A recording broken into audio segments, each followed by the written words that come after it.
welcome back.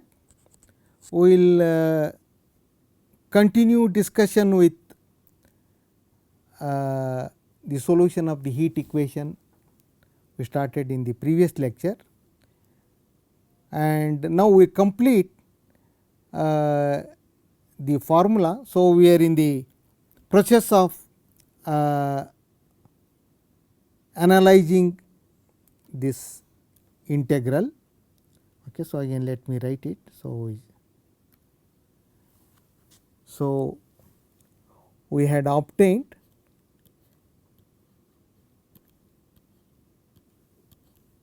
the solution in this form.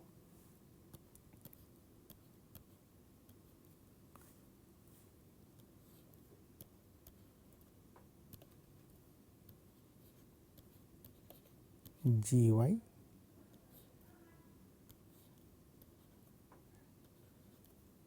e to the minus a square lambda square t cosine of lambda y minus x d lambda then dy. So, we analyze this thing separately and we obtained this function h eta, and there is a 1 by a root t, and again we substitute back this variable eta in the original variables. So, that simplifies into, so let me write it, 1 by 4 pi a square t to the minus half minus infinity to infinity exponential. So, since expression is little big, so let me write exponential. So, y minus x square divided by 4 a square t into g y dy, and you recognize this multiplied by this is precisely the fundamental solution of the heat equation. So, this is just write it here, k of x minus y t g y dy. So, k is the fundamental solution of the heat operator.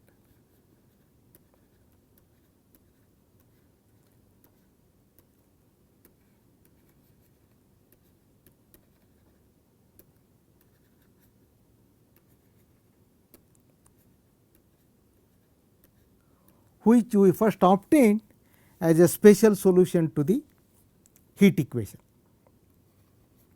and now it also makes appearance in the formula we are trying to derive for the heat equation. Okay, so, just let me write u x t.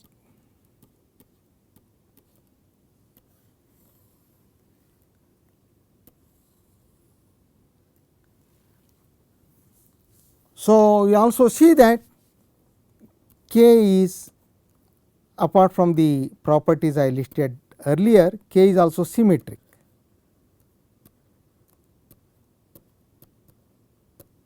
Meaning k of x t is equal to k of minus x t, t positive. Okay, so, if t is positive, so that you can, because in the exponential term this sits as an x square. So, x and x square equal to minus x square. So, that is, there is no change there. Okay. And now look at just a few comments on this formula. So, let me just introduce some notations. So, if f and g are functions from R to R or R to C, okay, their convolution is defined by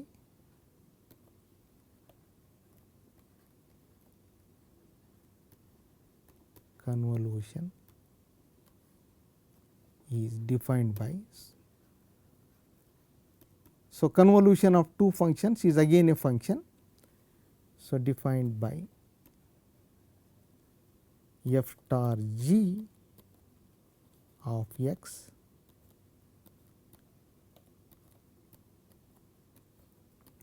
minus infinity to infinity f of x minus y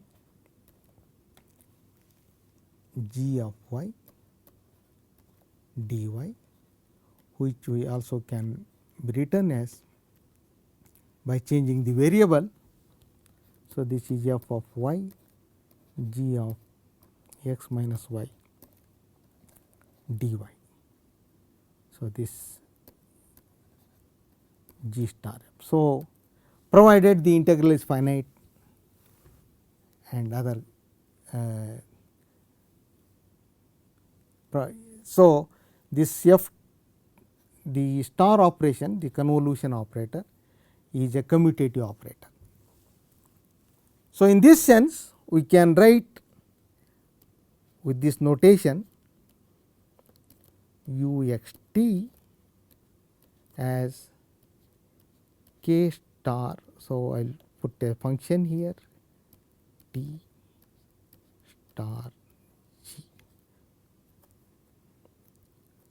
of x.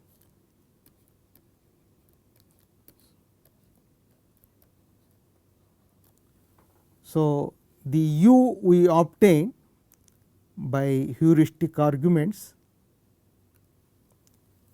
can be written as convolution of the fundamental solution and g. That is what I want to comment. Okay. I want to stress that.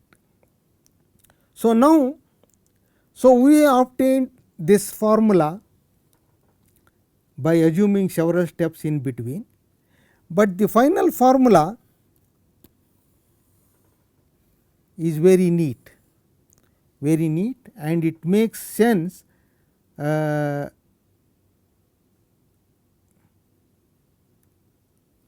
example, if g is bounded,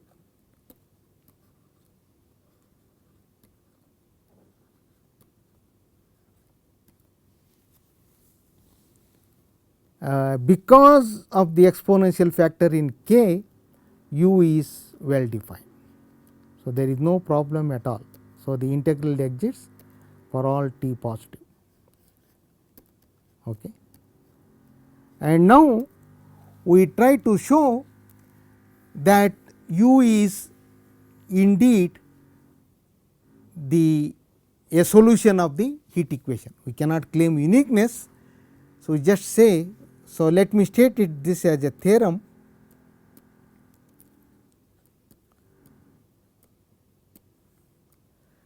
So, if g is continuous and bounded, we have to assume continuity does not imply boundedness, because we are on the real line, that is not a compact set, and bounded. Continuity is also not required if we are using Lebesgue integral, but let me just state that g is continuous and bounded, then so let me put this as 2, then u given by 2 indeed satisfies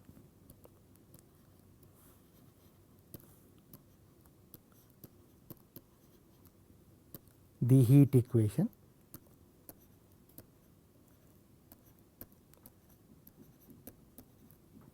for t positive.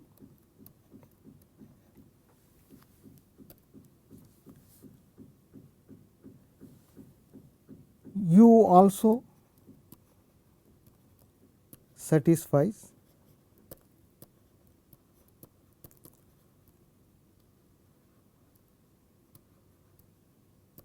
the initial condition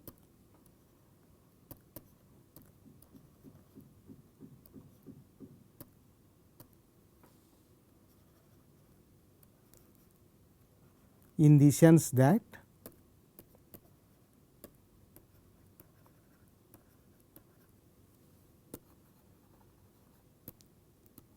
so limit u of x t as x tends to eta and t tends to 0 is equal to g of eta. So, eta is a real variable. Okay.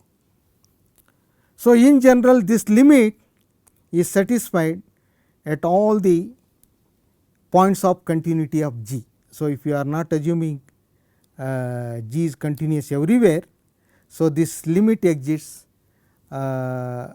wherever G is continuous. Okay.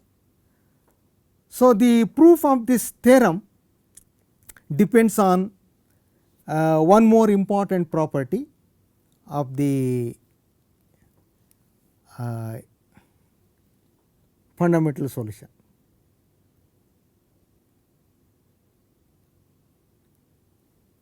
Okay. So, let me just so proof. Okay.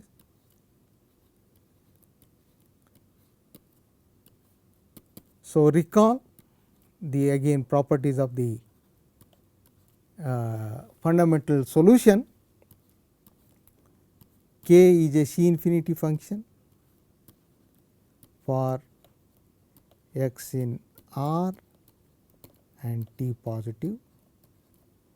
K is symmetric, we saw that.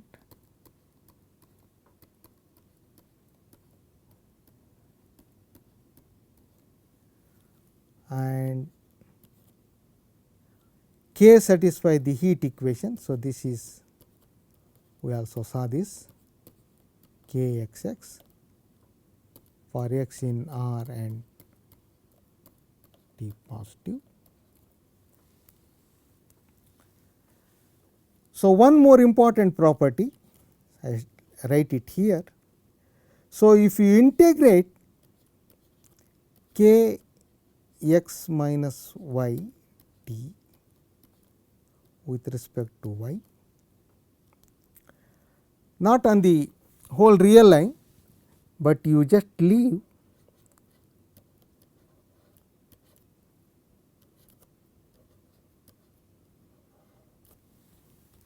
stay away from this x at a positive distance, and then you take this limit as t tends to 0, this is 0 uniformly in x, that is important, uniformly in x. So, the usual epsilon delta, if you take that definition of the uniformity, means that delta does not depend on x. So, this is crucial in verifying this part of the theorem,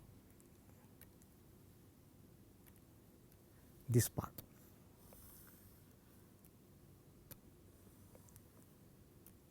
Okay. So, we will come to that. Okay, just so proof of 3, that is not very difficult.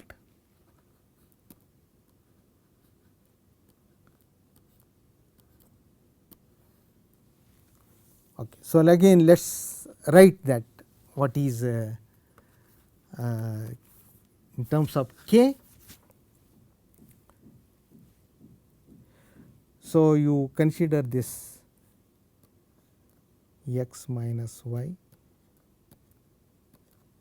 bigger than or equal to delta, delta is positive, delta positive fixed. So, for any delta positive, so if you stay away from the x and then this limit is 0.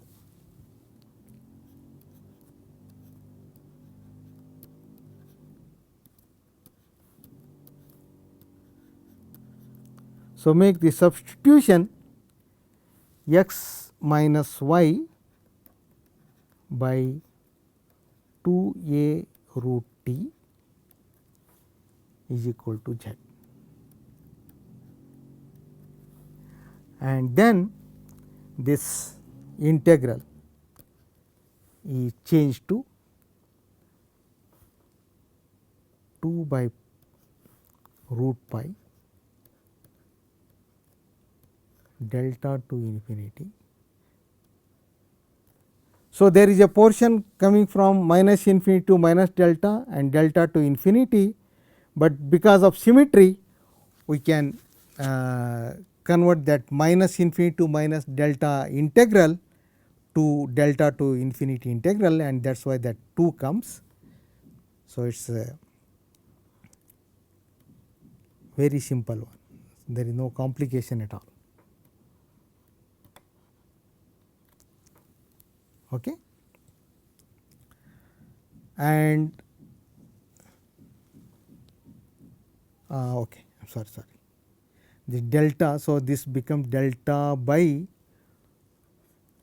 2 a root t, because we are making this substitution. So, if x minus y is in absolute value bigger than delta, then mod z is bigger than or equal to delta by 2a t, 2a square root of t. So, what you do here is now the simple thing 2 by pi. Now, let me write that you add a z and divide by z e to the minus z square pi. And this we can do because z is away from the origin, and for 1 by z you replace it by z is bigger than or equal to del divided by delta divided by 2 a root t. So, 1 by z is less than or equal to 1 by root pi 2 a root t by delta, and the remaining integral you can just write it as 0 to infinity. Now, there is no problem, 2 z e to the minus z square dz, and this integral is just 1. And since root t sits in the numerator, so that goes to 0 as t goes to 0. Of course, we are always considering t positive. So, let me stress that also there is a square root there. So, that is so this proves property 3. So, now it is very easy to prove the stated theorem. Okay. So, again differentiating under the integral sign. So, this is let me make a comment here, differentiating under the integral sign.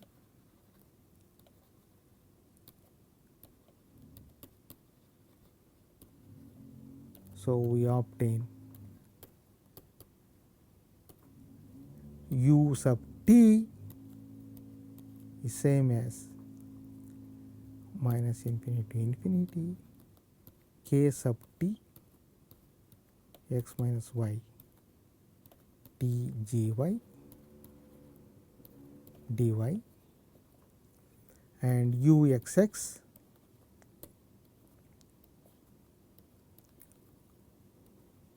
is kxx x minus y d gy dy. So, the justification of taking the differentiation under the integral sign, the important thing we use here for the exponential function. So, if b is positive, so this is a small result in analysis, then for every n positive, can be integer, it can be anything, we have x to the n e to the minus bx square is less than or equal to some constant which depends on n e to the minus b by 2 x square for all x positive. So, this crucial property helps us in taking the differentiation under the integral sign, and that immediately implies, because the fundamental solution satisfies the heat equation Ux. So, the hard part is proving the initial condition. Initial condition is also satisfied. Okay. So, before doing that thing, since k is a C infinity function for t positive, and just like we did it here, taking the differentiation under the integral sign, it follows that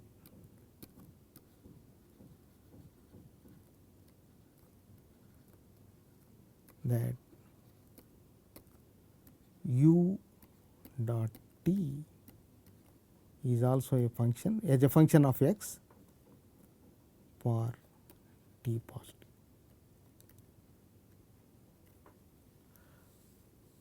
So, though initially at t equal to 0, g may be just a bounded function, but this heat kernel makes the solution a C infinity function for any t positive, and this is referred to as smoothing effect, smoothing property. Okay. Smoothing.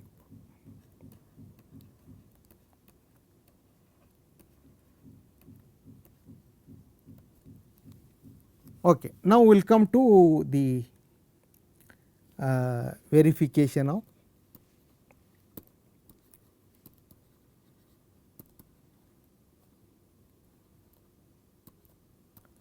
initial condition.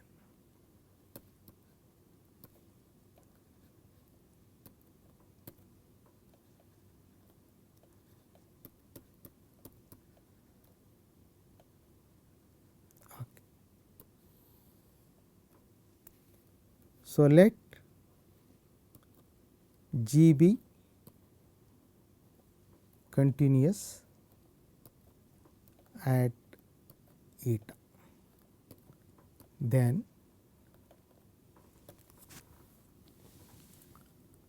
given, so this is just definition of the continuity, epsilon positive, there exists delta positive such that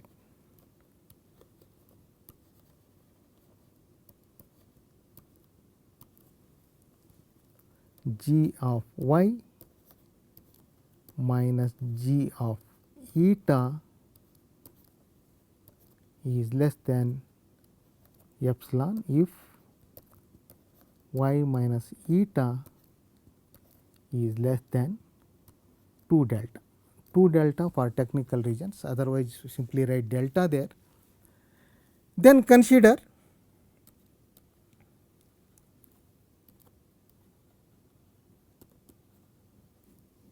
u of x t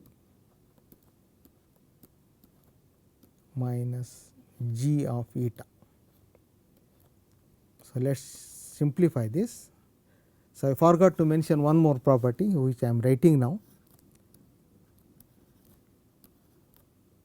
k x minus y t dt t dy, sorry,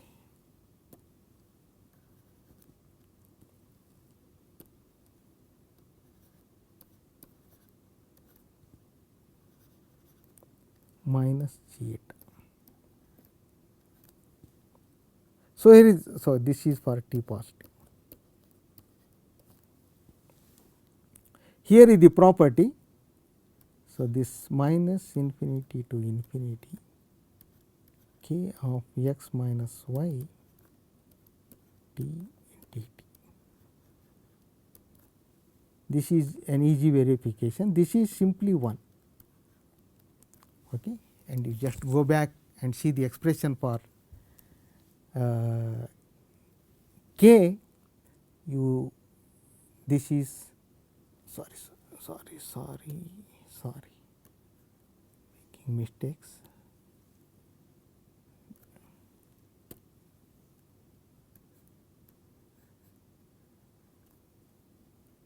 So, this is for all x and t positive.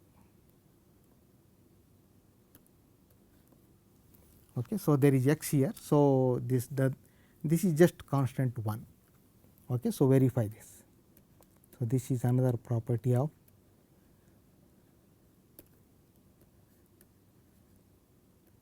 another important property. So, this we can combine the two integrals and write it as x minus y t. So, g y minus g eta. Eta is fixed. Okay. So, eta is fixed there. And now you break the integral into two parts. So, this mod x minus y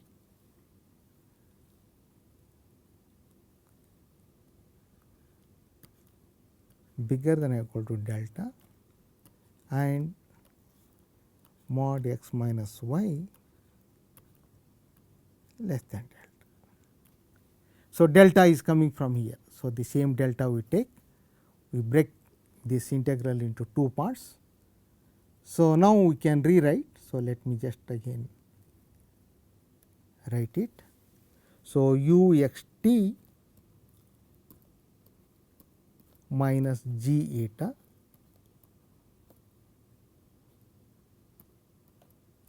absolute value, now we take absolute value here, less than or equal to mod x minus y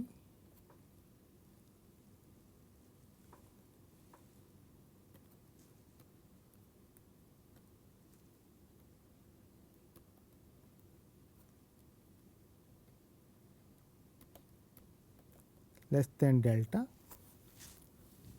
k x minus k is a positive function. So, that is also k is a positive function because it is exponential. So, g of y minus g eta dy plus x minus y bigger than or equal to delta k of x minus y t g of y minus g of eta dy.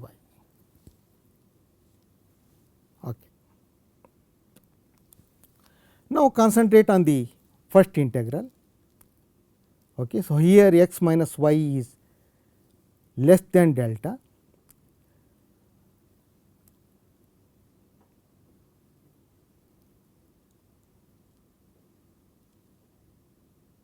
So, what about y minus eta? So, y minus eta by triangle inequality is y minus x plus x minus eta. So, if I also take x within delta neighborhood of eta, so this is less than delta, another delta, so that will be 2 delta.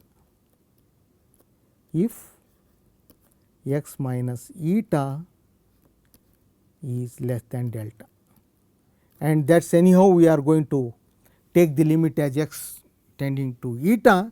So, this assumption is fine.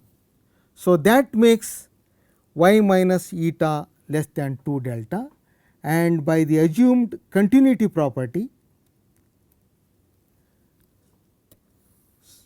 g of y minus g of eta is less than epsilon. So, the first integral, okay, so just this is separate thing. So, this is less than epsilon because the integral of k is 1. Okay. So, the first integral. The second one, so we are assuming g is bounded. So, this is less than or equal to say 2 m because g is bounded. So, m is the bound on g. So, this is 2 m and x minus y bigger than or equal to delta k x minus y t dy. And the third property of the fundamental solution, since delta is positive, say that this goes to 0 as t goes to 0.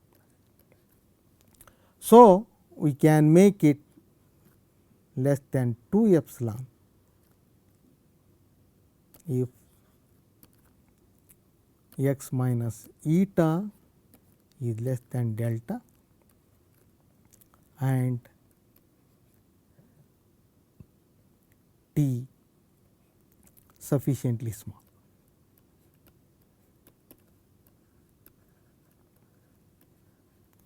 And that proves the required. So, finally, what we have shown that absolute value of u x t minus g eta is less than 2 epsilon if x minus eta is less than delta and t is sufficiently small, and this completes the proof.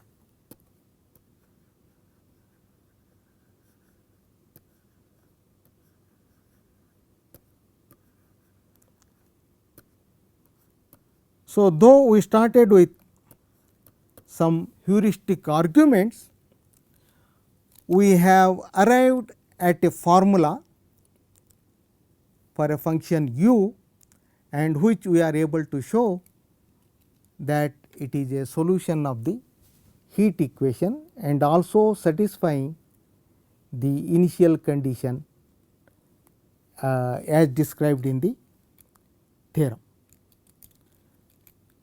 Okay. So, with this we will stop here, and in the next lecture we continue from here and discuss uniqueness and some other results. Okay. So, just remember this, and this is referred to as Fourier-Poisson formula.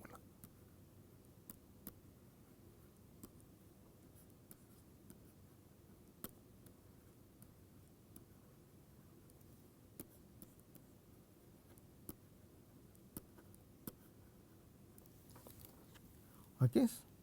So, I conclude here this talk with. So, though we started with some heuristic arguments, but we arrived at this Fourier-Poisson formula, and under boundedness and continuity assumption on G, we did verify that it satisfies the heat equation and the initial condition. And in the next lecture, we will discuss uniqueness and non-uniqueness results, and also heat equation in a finite rod. Thank you.